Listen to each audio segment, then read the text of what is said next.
Hola, queridas y queridos estudiantes. Mi nombre es Claribel Sánchez Arias. Yo soy profesora de la Cátedra de Sociología y vamos a conversar sobre lo que es el origen del sistema patriarcal y cuál es su relación con el sistema capitalista.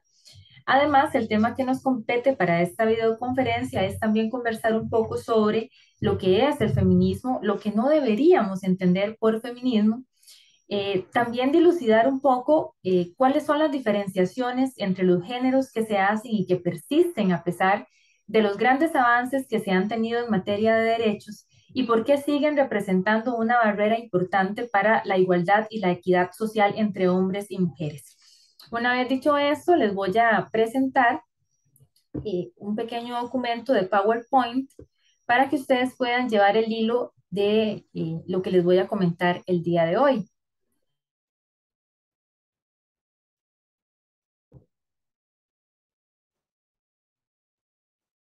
La videoconferencia tiene por título Patriarcado y Capitalismo, ¿a quién asusta el feminismo hoy? Vamos a conversar sobre algunos temas medulares que me parecen centrales en la discusión, ya que vamos a ver conceptos que van a ser útiles para ustedes desde el punto de vista de la aplicación que puede tener en el curso, pero además que consideramos que son útiles para que ustedes como personas que viven inmersos en la sociedad, pues puedan comprender la realidad social.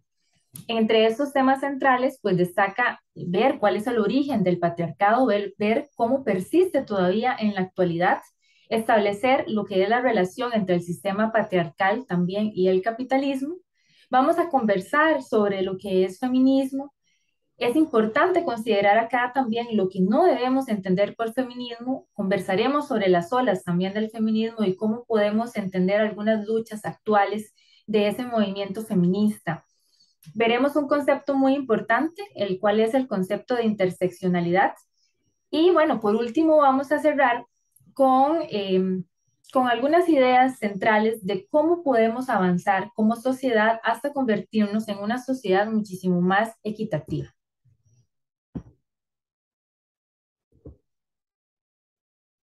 Bueno, ¿qué es y cuál es el origen del sistema patriarcal? En realidad, el patriarcado, a modo grosso, se puede considerar como un sistema simbólico y material de dominación de lo masculino sobre las mujeres. Esa dominación se va a extender también sobre lo que es la organización familiar y también sobre la esfera de lo público, de lo social. Eh, con sistema simbólico vamos a hacer referencia a que constituyen establecimiento de mitos, de prenociones, de prejuicios que van a naturalizar la diferenciación entre los géneros y que van a asignar a las mujeres roles diferenciados en comparación con los hombres. Y esos prejuicios parten de situaciones, características que no son reales, ¿verdad? Por ejemplo, considerar que las mujeres somos un poco más peligrosas al volante que un hombre, que las mujeres somos más emocionales que un hombre, que las mujeres tenemos un carácter más débil y que por tanto pues no podemos ocupar cargos políticos porque somos personas inestables, etcétera. Entonces, todo este conjunto de prenociones lo que hacen es designarnos un papel secundario a nivel de la sociedad, ¿verdad? Y en cambio nos asignan otros roles por género que están muchísimo más relacionados con el cuidado, con la reproducción, con la esfera reproductiva, ¿verdad? Por eso tradicionalmente se ha delegado a la mujer a las labores domésticas y no en cambio así al mercado laboral, que es algo que vamos a conversar durante este espacio. Y también por sistema material hacemos énfasis en que existe una división social del trabajo. Eh, Tanto los prejuicios como el sistema material en el cual se fundamenta el patriarcado, pues se va a reproducir de generación en generación. Esa presunta inferioridad de las mujeres en consideración a los hombres, ¿verdad? Por temas biologicistas, por ejemplo, como la fuerza, por razones físicas o de carácter, pues va a seguir todavía permeando a nivel social y eso va a imposibilitar que muchas mujeres pues tengamos acceso a puestos de liderazgo, a puestos políticos, a cargos importantes. Entonces, en un primer momento lo que es importante destacar y comprender es que entonces el sistema patriarcal es un sistema misógino, ya que discrimina a las mujeres por nuestra condición de ser mujeres. Todo este conjunto simbólico de ideas que les estoy conversando Básicamente lo que hace es crear una representación social, ¿verdad? Un imaginario social de lo que debería ser un hombre y de lo que debería ser una mujer. Y así es como en el tiempo la sociedad exige cosas de un hombre y de una mujer, comportamientos X para un hombre y para una mujer, ¿no? Que los hombres deben de ser el sexo fuerte, deben de ser muchísimo más serios, deben de ser los proveedores del hogar, ¿verdad? Mientras que las mujeres se les designan otras labores como las que ya hemos comentado que tienen que ver directamente con el tema de los cuidados, ¿no? Esto básicamente lo que hace es reducir la libertad individual, reducir la autonomía, ¿verdad? Y fomentar prejuicios y discriminación que va a ir de generación en generación, ¿verdad? Y que bueno, que nos va a imponer ciertos mandatos sociales de los cuales si las mujeres intentamos salirnos o intentamos romper con ello, vamos a ser también juzgadas y tratadas como malas mujeres. Para ponerles un ejemplo, la sociedad espera por esta asignación simbólica de género que todas las mujeres tengamos una predisposición casi que natural, ¿verdad?, a desear ser madres. Sin embargo, ser madres no es la razón de ser de las mujeres, ¿cierto? A pesar de que tengamos la capacidad reproductiva. Ser madres o la maternidad es una decisión que pasa por cada una de las mujeres, ¿no? Y el hecho de que una mujer no quiera ser madre no la hace menos mujer o la hace mala persona, ¿verdad? Entonces tenemos que cargar con este tipo de situaciones. El sistema patriarcal no es algo nuevo, ¿verdad? De hecho, es muchísimo antes o data muchísimo antes de la conformación del sistema político, económico y social que es el capitalismo. De hecho, desde las primeras organizaciones sociales y políticas de la humanidad, cuando comienzan a conformarse las primeras civilizaciones, se comienzan a dar los primeros intercambios comerciales. eh, Son los hombres los que son asignados a la esfera pública y por tanto son quienes van a comercializar esos pequeños bienes y productos, ¿verdad? Con los que empieza a conformarse esas civilizaciones. Y a las mujeres se les asigna el rol de quedarse en casa, ¿no? Resulta que ese primer origen, ¿verdad?, de ciertos bienes y ciertos productos es lo que nos va a ir encaminando como sociedad al concepto de herencia, ¿no? Ya cuando las primeras agrupaciones sociales van a tener ciertos bienes, va a primar sobre el cuerpo de las mujeres la necesidad de que tengan una única pareja para asegurarse que esos bienes y esos productos pues sean transferidos de generación en generación a los hijos del hombre, ¿ok? Entonces, podemos considerar que en un primer momento efectivamente no todas las asociaciones sociales de la humanidad fueron monogámicas, sin embargo, después de estos procesos de intercambio que les estoy comentando, se instaura lo que se conoce todavía en la actualidad como familia monogámica, es la familia patriarcal y la familia tradicional, y es por este motivo que podemos considerar que las mujeres somos la primera propiedad privada de la historia de la humanidad, ¿no? Ese sentido de pertenencia de nuestros cuerpos no la tenemos nosotras mismas, ¿no? Sino que socialmente le pertenecemos a alguien más, ¿no? Que es al hombre de la casa, por decirlo así, quien comercializa, quien genera los bienes, etcétera, y que por tanto tiene el derecho sobre nosotras, ¿verdad? En cuanto al tema de limitarnos nuestras parejas sexuales y demás, para asegurarse el tránsito de la herencia, como les comentaba. ¿Por qué esto es importante? Bueno, pues parte de estos intercambios comerciales, el origen de la herencia, el origen de los primeros bienes, de las primeras transacciones, es lo que va a dar paso luego a la construcción del sistema capitalista como tal y al origen de la propiedad privada de los medios de producción, que pasará muchísimos años después, pero que bueno, tiene un ligamen directo con este tipo de actividades. De hecho, en algún momento de la historia, las mujeres fuimos utilizadas también como una pieza de transacción, eh, por ejemplo, por medio de los matrimonios, ¿verdad? Muchos matrimonios eran arreglados en su momento, de hecho, lamentablemente todavía en la actualidad la familia o el matrimonio no es únicamente una decisión voluntaria o una decisión individual basada en el amor, sino que tiene un trasfondo económico, ¿verdad? Las familias son sobre todo una unidad de interés económico y algunas mujeres fueron transadas en el mercado, ¿verdad? Como pieza de intercambio por medio de matrimonios arreglados. Entonces, ya para ir avanzando un poco en cuál es la relación que existe entre este sistema patriarcal y el capitalismo, podemos ver que a pesar de que el patriarcado es mucho anterior al sistema capitalista, se va a mantener una estrecha relación. Para poner un poco en contexto, el patriarcado, luego de la fundación de esta familia monogámica y esta familia patriarcal, podemos entender que este patriarcado se comienza o se termina más bien de consolidar en el estado arcaico. De hecho, la institucionalización de las familias monogámicas que hemos comentado dieron paso, ¿verdad?, a la conformación del Estado como forma de organización por excelencia y también como la conocemos incluso ahorita en la actualidad. Entonces, acá solamente quiero hacer una aclaración. Vamos a ver la relación del patriarcado con el capitalismo. Sin embargo, quisiera dejar claro que independientemente del sistema político y económico en el que vivamos, la separación de roles de género por el patriarcado que es previo al sistema capitalista nos va a acompañar, ¿verdad? Independientemente del sistema político. ¿Por qué? Porque de forma histórica el patriarcado va a asignar ciertos roles. Por ejemplo, a las mujeres se nos va a asignar el rol de ser madres, el rol de ser esposas, por ejemplo, el rol de brindar servicios sexuales, incluso de ser piezas de intercambio en ciertas transacciones matrimoniales, como hemos conversado.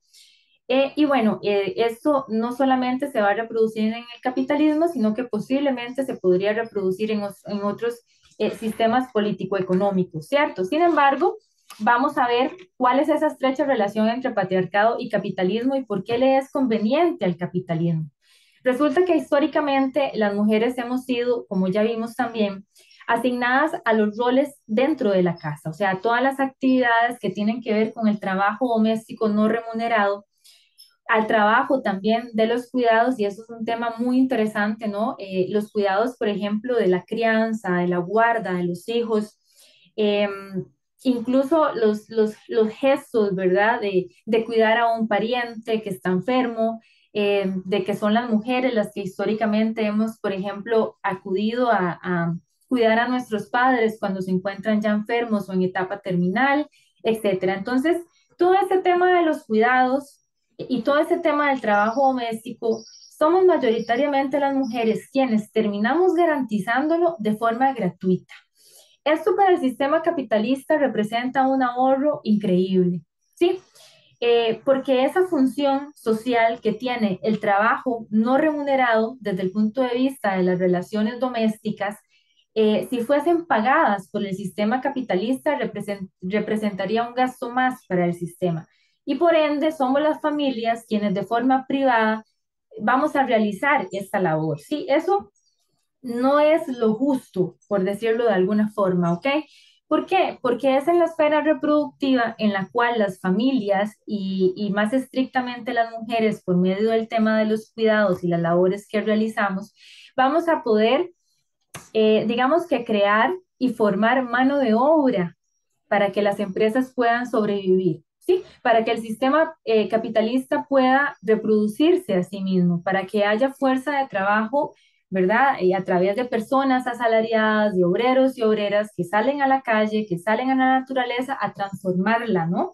Y a generar mercancías por medio del trabajo remunerado. Entonces, toda esa labor de venir a la casa, de descansar, de realizar las labores domésticas, de barrer, limpiar, a planchar, a preparar la comida, son elementos que estamos dando de forma gratuita al sistema capitalista para que se reproduzca a sí mismo, ¿no? Y por eso el patriarcado y el capitalismo van a avanzar históricamente de la mano. Es cierto que en el capitalismo también se ha dado un fenómeno que se conoce como feminización del trabajo, ¿verdad? Tiene que ver, por ejemplo, con el ingreso de las mujeres a la fuerza laboral remunerada, ¿verdad? A la esfera del trabajo público, en este sentido de trabajos, digamos, en contextos normales, por llamarles de alguna forma, pero que también se van a intensificar en momentos de crisis. Por ejemplo, hay llamados masivos de las mujeres a la fuerza de trabajo remunerada cuando existen conflictos bélicos, cuando existen crisis socioeconómicas, ¿verdad? Y los hombres son los llamados a liderar los conflictos bélicos y militares, etcétera, y por tanto dejan el espacio libre para que las mujeres puedan trabajar. Sin embargo, cada vez que históricamente ha terminado un conflicto militar o bélico, lamentablemente, cuando los hombres regresan, las mujeres somos regresadas, por decirlo de una forma, a la esfera de la reproducción, o sea, a nuestra casa, sin la posibilidad de mantenernos en nuestros trabajos, ¿ok? Este tema de la feminización del trabajo, a pesar de que abre una oportunidad laboral, el capitalismo lo hace sin abolir lo que se conoce como naturalización, ¿verdad? De que del trabajo doméstico y de que los cuidados nos corresponden a las mujeres. ¿Qué quiere decir eso? Bueno, quiere decir que además de tener entonces las que trabajamos remuneradamente ese trabajo, ¿verdad? En una fábrica, en un instituto, en una universidad, en una soda, etcétera.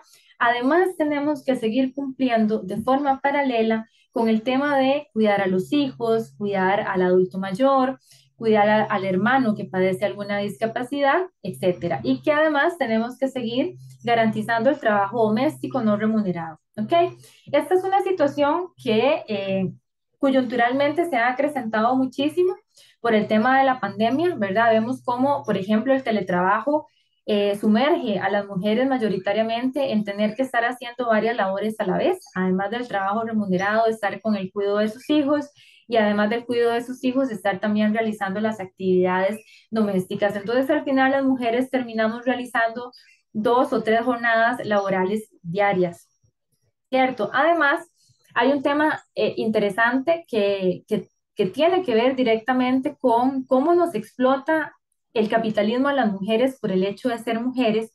Y ese es el fenómeno de la flexibilización y la precarización de las condiciones sociolaborales y de las condiciones sociolaborales, relaciones y condiciones. ¿Por qué decimos esto? Bueno, resulta que las mujeres somos las que más predispuestas estamos, por ejemplo, a sufrir flexibilización laboral. ¿Qué quiere decir eso? Bueno, que no somos contratadas de pronto en trabajos formales, en trabajos estables, en trabajos bien pagados, sino que somos tomadas como trabajadoras para trabajos a destajo, trabajos por horas, trabajos que no tienen necesariamente un contrato laboral y eso va a precarizar no solamente el trabajo como tal, sino que va a precarizar la vida de las mujeres, ¿no? Cuando no tenés estabilidad laboral, cuando no tenés un ingreso fijo, cuando trabajas por horas, cuando trabajas, por ejemplo, por temporada, como son las épocas navideñas, el Día de la Madre, etcétera, ¿no? Donde algunas mujeres podemos conseguir trabajos provisionales. Cuando es así, no podés hacer un proyecto de vida, ¿sí? No podés visualizarte en un futuro porque tenés que ir viviendo día con día. Y eso sin duda alguna representa pues una discriminación hacia las mujeres y una desventaja en relación con los hombres. Y bueno, si lo vemos en términos más generales, no solamente es un problema que afecta individualmente a las mujeres o que nos afecta como grupo social, sino que va a tener una repercusión también en lo que es la esfera económica, ¿cierto? Si las mujeres somos también un individuo que consume, si no tenemos estabilidad, si no tenemos ingresos, no vamos a poder realizar ese consumo, ¿cierto? Y eso va a permear en la dinamización de la economía de forma negativa. O sea, al no poder consumir, al no poder, por ejemplo, ser demandantes de recursos, entonces efectivamente el crecimiento económico a nivel de todos los países va a ser inferior. Sí, eso es una discusión interesante que podemos ver más adelante. Por ejemplo, antes de cerrar esta parte, quisiera comentarles de esa brecha salarial que todavía existe y lo amarramos con el tema anterior.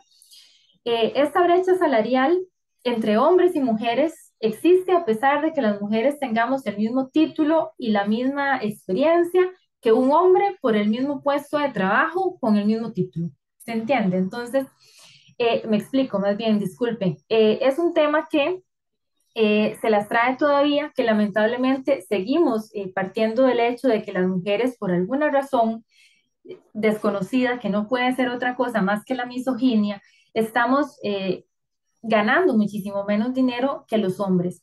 Y un tema interesante que es el que les decía ahorita que podíamos comentar es el hecho de que el trabajo doméstico no remunerado, el cual es mayoritariamente realizado por mujeres, no se visualiza en términos de Producto Interno Bruto. ¿Qué quiere decir eso?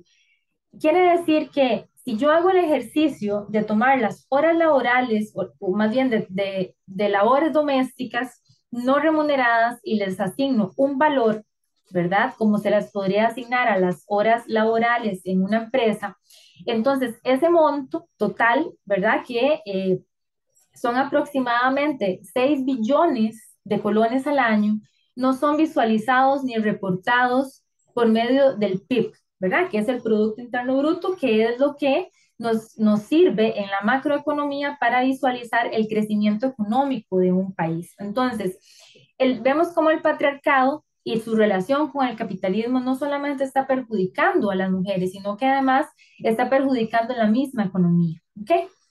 Vamos a pasar. Ahora bien, ¿qué es el feminismo y qué no es el feminismo?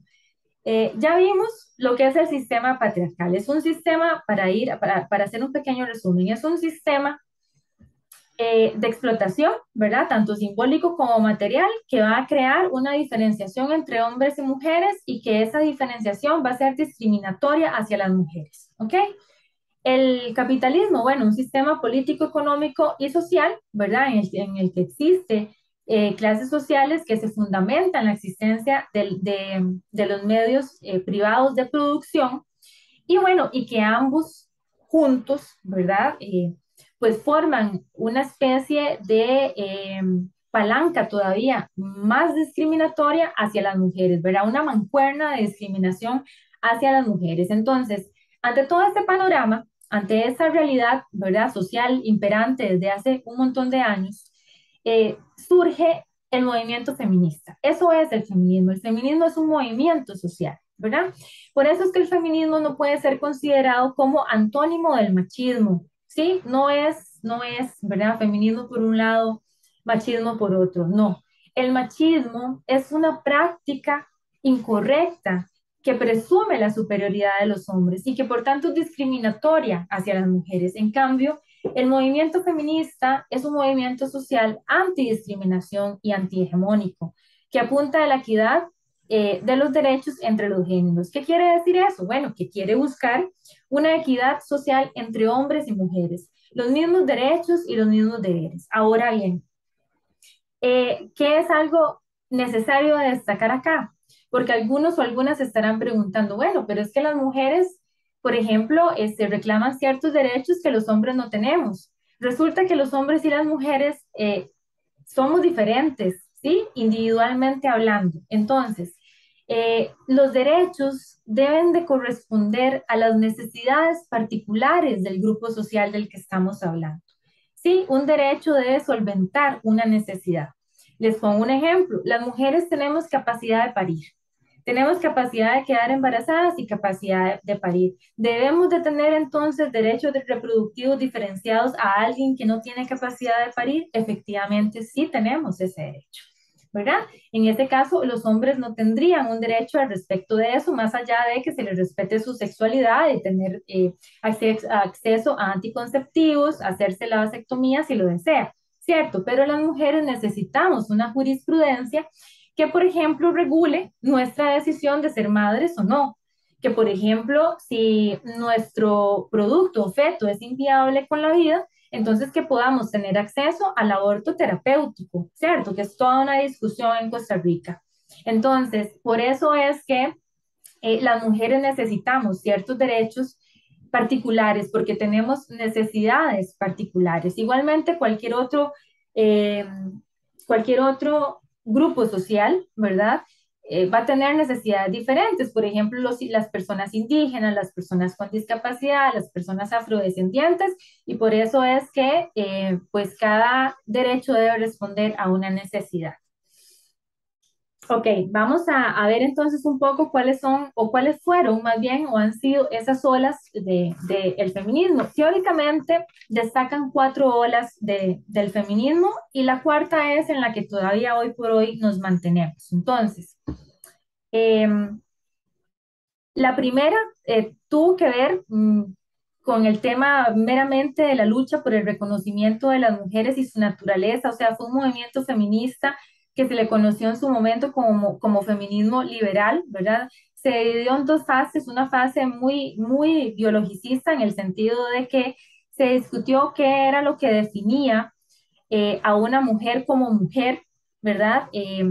Sus capacidades reproductivas, por ejemplo, también se luchó muchísimo por lo que fue el acceso a la educación, ya que en algún momento las mujeres no teníamos el mismo acceso a la educación que los hombres. Se promovieron los derechos patrimoniales, ¿verdad? En algún momento las mujeres tampoco teníamos derecho a tener bienes a nuestro nombre, a tener propiedades a nuestro nombre, etcétera. Era un tema que solamente estaba referido a los hombres y restringido para las mujeres. Entonces, se reguló el hecho de que las mujeres pudiésemos tener el acceso a la propiedad privada también. Y en la segunda etapa, lo que esta ola buscó fue sobre todo la igualdad en el tema de derechos civiles. O sea, trató de buscar el pleno ejercicio de la ciudadanía por parte de las mujeres y un tema importante acá de destacar es que fue en esta primera ola que se promovió el derecho al voto y al sufragio, por dicha con bastante éxito. La segunda ola del feminismo, en cambio, se conoce como feminismo crítico.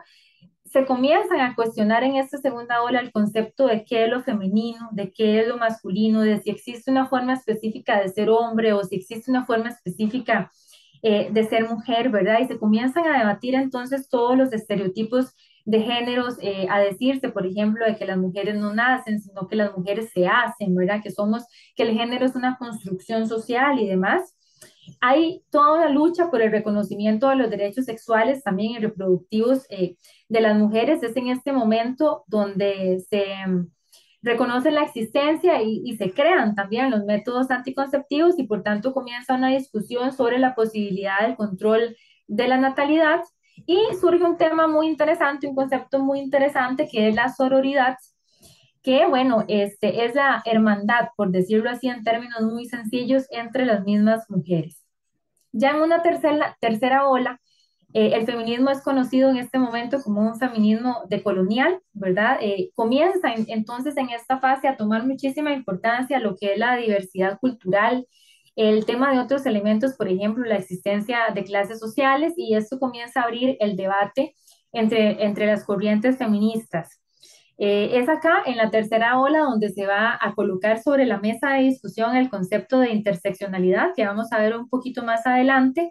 Y bueno, este concepto lo que hace es también identificar que no existe solamente un tipo de feminismo, sino que el feminismo es un movimiento diverso que corresponde a formas diversas. Por ejemplo, no son las mismas reivindicaciones las que podría ser un movimiento de mujeres feminista, afrodescendiente, a las que podría tener un movimiento de mujeres feministas con discapacidad o indígenas, etcétera. Ok, y por último, la cuarta ola, que es la que nos acompaña hasta la actualidad, que también es el reconocimiento de diversos tipos de feminismo, y han emprendido muchísimas luchas, por ejemplo, algunos de los más actuales son la lucha contra el acoso callejero, las campañas contra los femicidios, que lamentablemente, bueno, son las muertes de mujeres por ser mujeres, ¿verdad? A causa principalmente de hombres. Y bueno, también el derecho a decidir sobre nuestro cuerpo, que es donde entabla toda la discusión esta sobre el aborto legal, libre y gratuito. Ok, vamos a ver el concepto de interseccionalidad.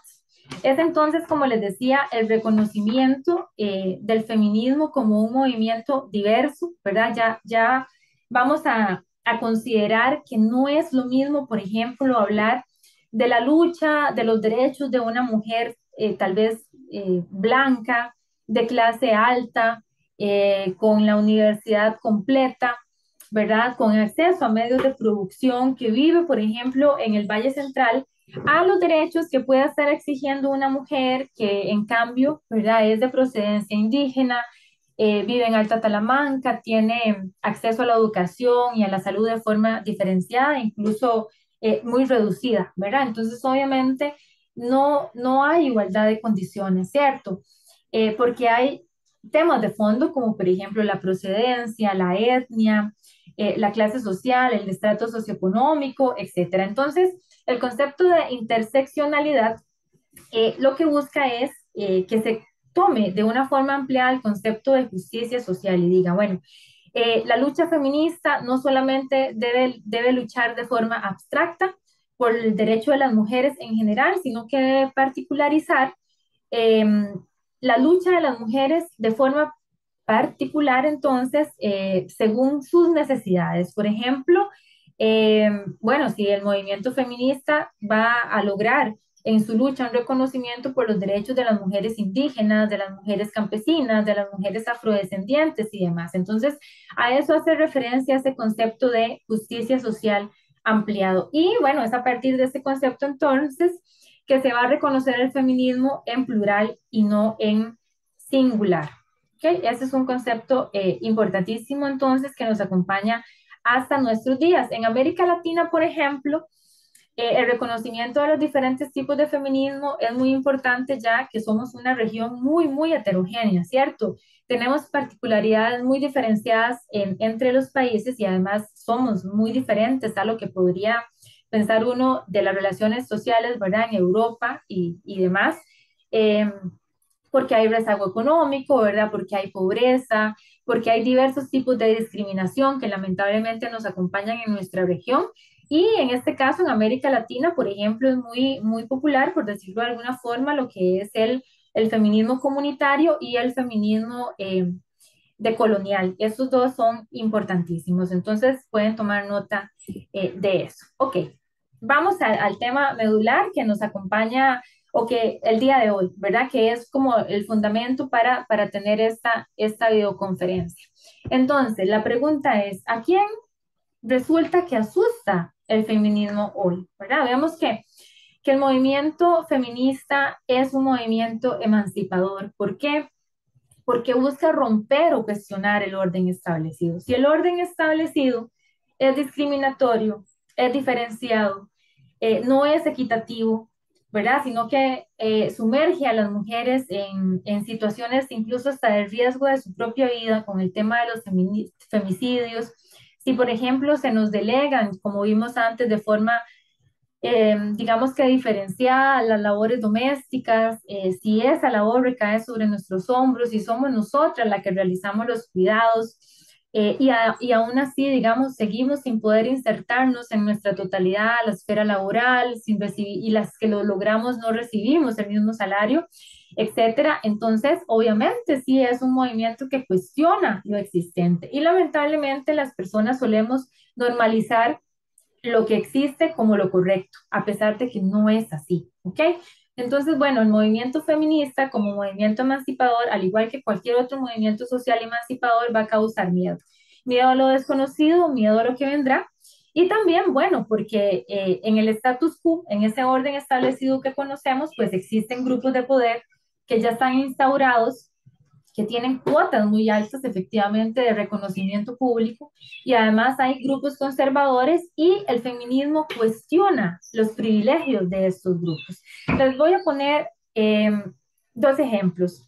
Uno de ellos es el tema de, como grupo conservador, por ejemplo, la conferencia episcopal, conformada por sacerdotes católicos, y por otro lado, la Alianza Evangélica, compuesta por pastores, pastoras, ¿verdad? Cristianas y cristianos, ¿ok?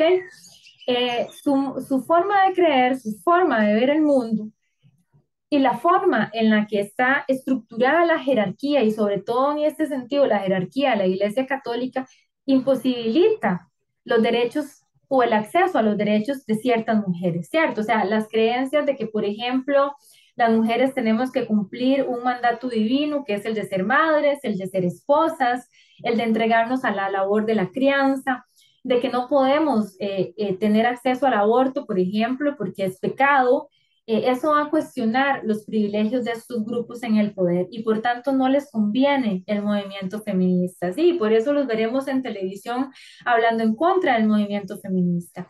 Y por eso cuando hay luchas, por ejemplo, como el 8 de mayo o el 25 de noviembre, ¿verdad? De una lucha en contra de la violencia que sufrimos las mujeres, vemos como luego de algunas acciones políticas, ¿verdad? Como los volanteos, que en algún momento se rayó algún edificio, la prensa se rasga las vestiduras, la conferencia episcopal también, la Alianza Evangélica también, y tachan a las mujeres de rebeldes, eh, de vandalismo y demás, ¿verdad? Parece que Sufren muchísimo más estos grupos con el maltrato a una pared inerte que se puede pintar en cualquier otro momento que a lo que sufrimos las mujeres día con día. ¿Ok? Entonces, claro que el feminismo asusta. Claro que va a asustar los privilegios de las personas, de muchas personas y muchos grupos conservadores que ejercen cuotas de poder importantísimas en Costa Rica, sobre todo considerando que Costa Rica es un país sumamente religioso, ¿ok? Otro de ellos es, por ejemplo, ciertos grupos políticos, ¿verdad? Ciertos grupos políticos que si ustedes notan, la mayoría de partidos políticos, de personas que representan en los ministerios o en los puestos importantes, delegan en su mayoría hombres, ¿no? O sea, hay proyectos y el tema es de paridad de género, ¿verdad? Donde estructuralmente cada partido debería tener uno y uno, es un tema formal, es un tema, el formalismo no resuelve las inquietudes de las mujeres, el formalismo no resuelve las necesidades de las mujeres, ¿sí? Si no pasa o es atravesado por la toma de conciencia de la igualdad de la que es muy abierta, ¿cierto? Porque, bueno, nosotros somos parte de este sistema y nos han vendido durante muchísimos años, desde que nacemos, incluso desde antes de nacer, cómo deberíamos de comportarnos socialmente, ¿verdad? Entonces yo les estoy hablando acá de feminismo, de lo que es, de lo que no es, de sus luchas, de su perseverancia, etcétera. Pero a nosotros, desde que estábamos en el vientre de nuestra madre, nos dijeron que en el baby shower, si éramos una mujer, teníamos ¿verdad?, decorar de rosado y si iba a tener un hombre, entonces iba a ser celeste. Entonces ya venimos predispuestos a normalizar la diferenciación. Y hay que hacer un alto en el camino y hacer un clic y una ruptura en el camino y decir, bueno, eso que yo creí como natural es una construcción social y no todas las construcciones sociales se fundan sobre valores positivos, ¿no? Si hay una tradición, una costumbre, una forma de ver el mundo que se funda o fundamenta sobre lo injusto, entonces simplemente no es correcto. Y en este caso, naturalizar el patriarcado o naturalizar el machismo es incorrecto, porque estamos perjudicando a un grupo muy importante de la población, que somos las mujeres. Y bueno, por último, entonces, ¿qué busca el feminismo? Busca romper con la supremacía de género, ¿ok? Y eso también es cuestionar el ejercicio de las... Bueno, el punto uno es partir del reconocimiento de que las mujeres seguimos siendo un sector de la población que hoy por hoy, a pesar de los avances que hemos tenido, todavía experimentamos discriminación y marginación social. ¿Ok? Esa brecha salarial sigue existiendo, esa invisibilización del tema de los cuidados sigue existiendo, ese tema de tener que realizar labores domésticas no remuneradas de forma gratuita sigue existiendo. La negación del sistema capitalista de pagarnos por ese trabajo sigue existiendo. ¿Ok? Esa brecha salarial también. Entonces, hay que partir del reconocimiento de que todavía somos un sector marginado socialmente y eso no es por un tema de sentirnos inferiores, al contrario, es por un tema de las mujeres como tal tomar propiedad de nosotras mismas, empoderarnos y salir a luchar por nuestros derechos, apoyando el movimiento feminista y de los hombres también que se comiencen a considerar aliados del sistema, del movimiento feminista, ¿no? En búsqueda de qué? De la igualdad de derechos entre hombres y mujeres. Desde el punto de vista del Estado y de lo que es la política pública, bueno, la política pública debe entonces orientarse a la transformación tanto del ser, del pensar y del sentir de la sociedad costarricense. ¿Por qué? Porque no basta únicamente con, eh, por ejemplo, decretar eh, paridad de género, ¿verdad? 50 y 50, sino que además necesitamos una transformación cultural. Vamos a ver que desde que estamos pequeños o pequeñas, desde la escuela, de nuestras propias familias, nos instauran un sentimiento a los hombres, por ejemplo, de no superioridad al respecto de las mujeres y a las mujeres de no víctimas al respecto de los hombres, ¿ok?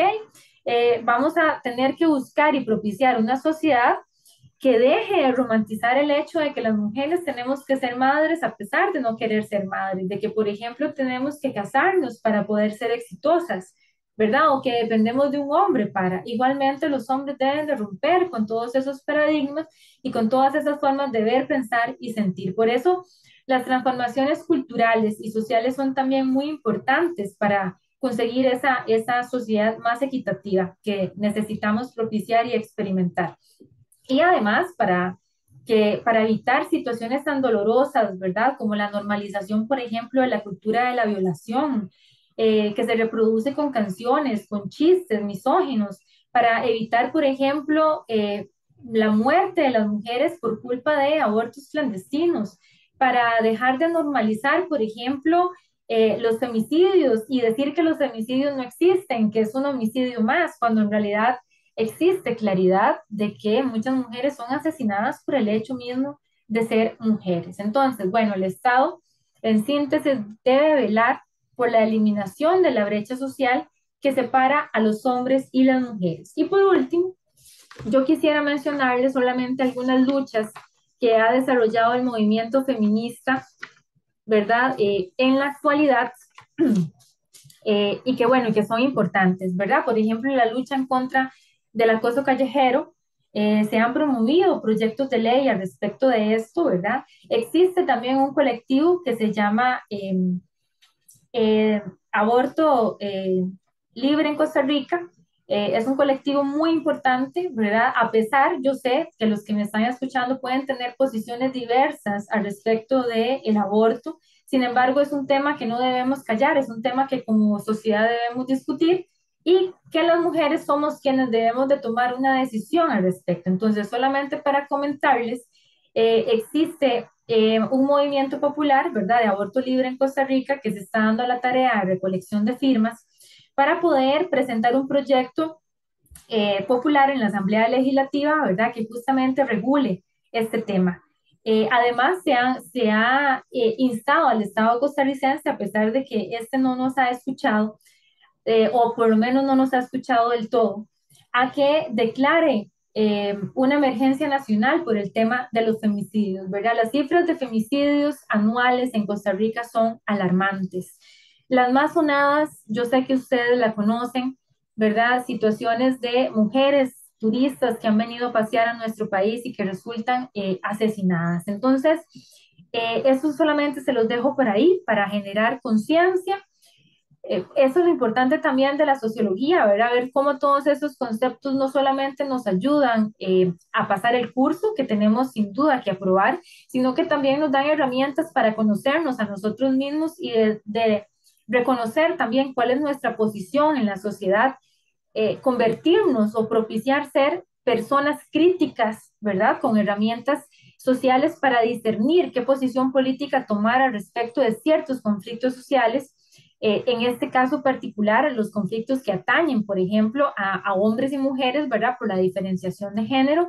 Y bueno, ese es como el objetivo de la conversación, ¿verdad? Un poco monólogo, por un tema de restricción, ¿verdad? Del diálogo acá por estos medios que teníamos para compartir. Yo espero realmente que haya sido de muchísimo provecho y que, bueno, puedan propiciar también la lectura, si el tema les interesa, que puedan, digamos que privilegiar esa necesidad de querer leer, ¿verdad? Esa curiosidad, esa imaginación sociológica que, bueno, no viene nada mal, sobre todo en estos tiempos. Entonces, básicamente eso sería, de verdad que espero que haya sido de muchísimo provecho.